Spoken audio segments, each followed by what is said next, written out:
माता शबरी की कथा। शबरी श्री राम की अनन्य भक्त थी।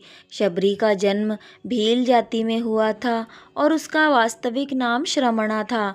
जब शबरी का विवाह होने वाला था तो उसे पता चला कि अगले दिन भोजन के लिए बहुत सी बकरियों की बलि दी जानी है।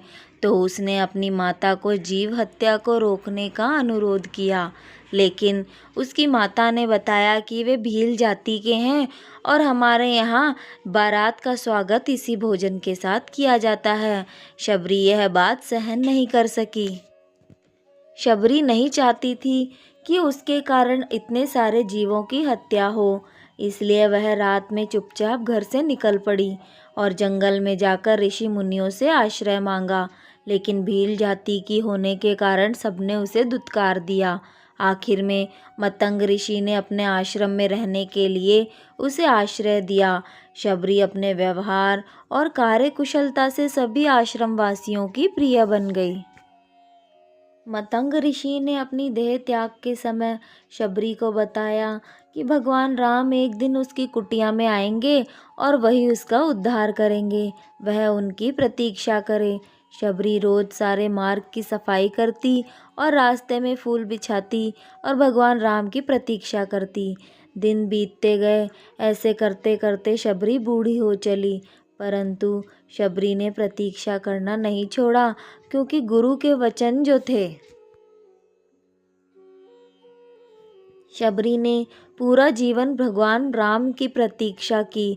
अंत में शबरी की प्रतीक्षा का अंत हुआ और भगवान राम अपने भाई लक्ष्मण के साथ माता सीता की खोज में शबरी की कुटिया में आए। शबरी ने श्री राम को पहचान लिया और उनका आदर सत्कार किया।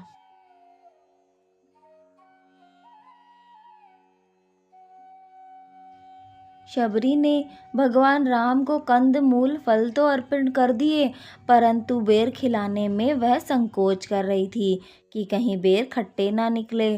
तो उसने सारे बेरों को एक एक करके चखना शुरू कर दिया और चख चख के भगवान राम को खिलाने लगी।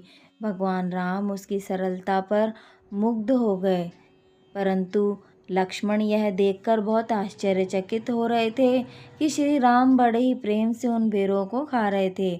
इस प्रकार भगवान राम की कृपा से माता शबरी का उद्धार हुआ। आपको यह कथा कैसी लगी हमें कमेंट करके ज़रूर बताएं और हमारे चैनल को लाइक, शेयर और सब्सक्राइब जरूर करें। धन्यवाद।